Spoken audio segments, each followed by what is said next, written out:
saya ingin buat badal umrah untuk seseorang kenalan saya yang telah meninggal dunia. Apakah syaratnya, Pak Ustaz?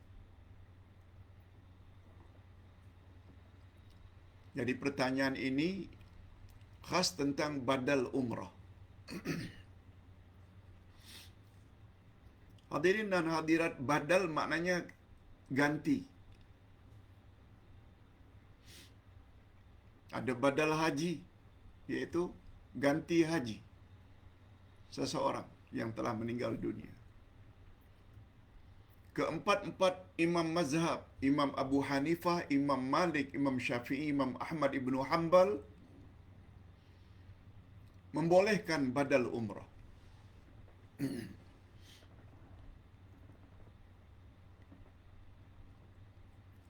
Tapi dengan beberapa syarat.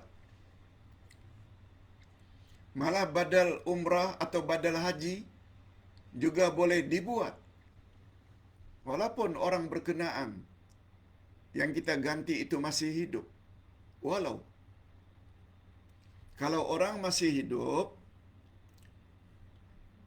tidak mampu pergi ke Mekah karena keuzurannya, sakitnya kronik, boleh kita gantikan hajinya. Sebab kesehatan itu juga ada kaitannya dengan kemampuan.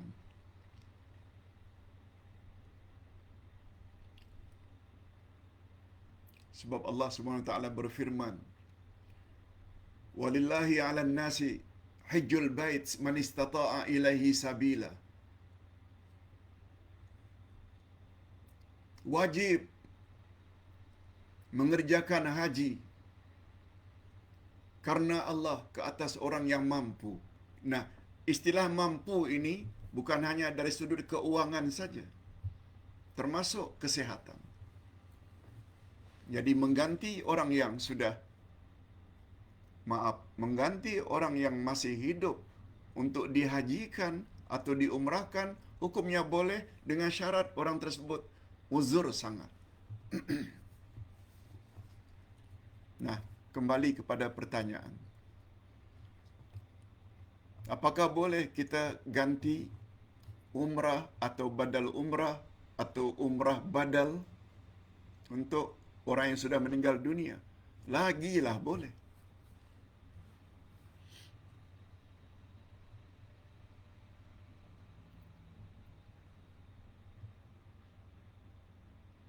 Hadirin dan hadirat rahimakumullah.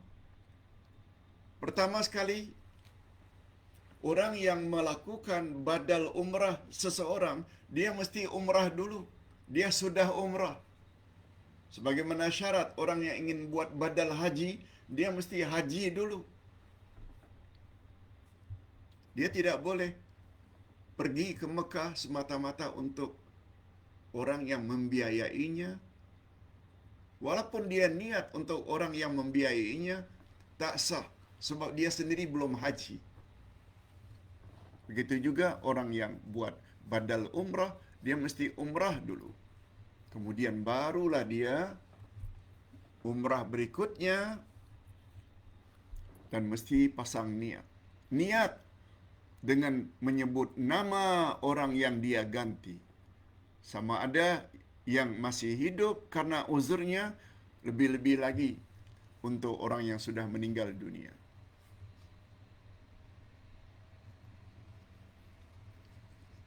Sebab Nabi Muhammad sallallahu alaihi wasallam pernah tanya,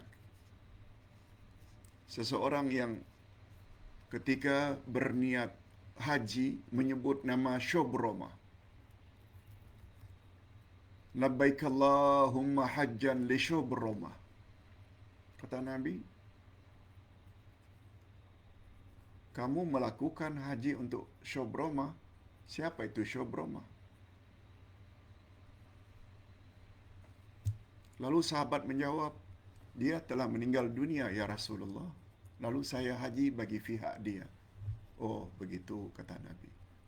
Ini memberi makna bila kita ingin umrah badal seseorang, kita kena sebut. Dan untuk Dan untuk haji atau umrah, niatnya boleh dilafazkan sebagaimana sahabat tadi, labbaik Allahumma hajjan li syubrama. Atau dalam bahasa kita, sengaja aku umrah badal untuk fulan bin fulan. Dalam hati sama dengan apa yang kita ucap, dan itu dibolehkan.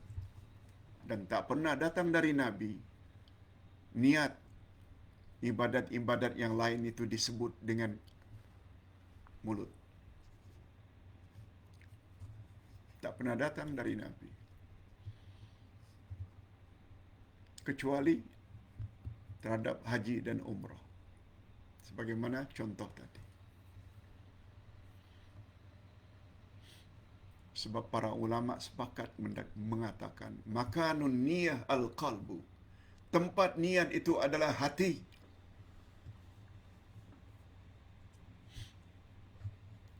Tersebat sebutan-sebutan sempena salat usalli fardhu zuhri arba'a raka'atin. Itu pandangan para ulama, bukan datang dari Nabi. Malam-malam Ramadan, nawaitu sauma ghadin, setelah selesai salat tarawih atau witir, tak pernah datang dari Nabi ucapan seperti itu. Cukup niat dalam hati. Kecuali terhadap niat haji dan umrah, itu yang ada hujahnya datang daripada Nabi ketika Nabi dengar sahabat berbuat demikian. Wallahu a'lam. Selanjutnya, orang yang melakukan umrah, tentu saja lakukanlah segala rukun dan syarat umrah. Niat tadi sudah, tawaf 7 pusingan Kaabah, sa'i mundar-mandir Safa dan Marwah, kemudian tahallul seperti biasa. Wallahu a'lam.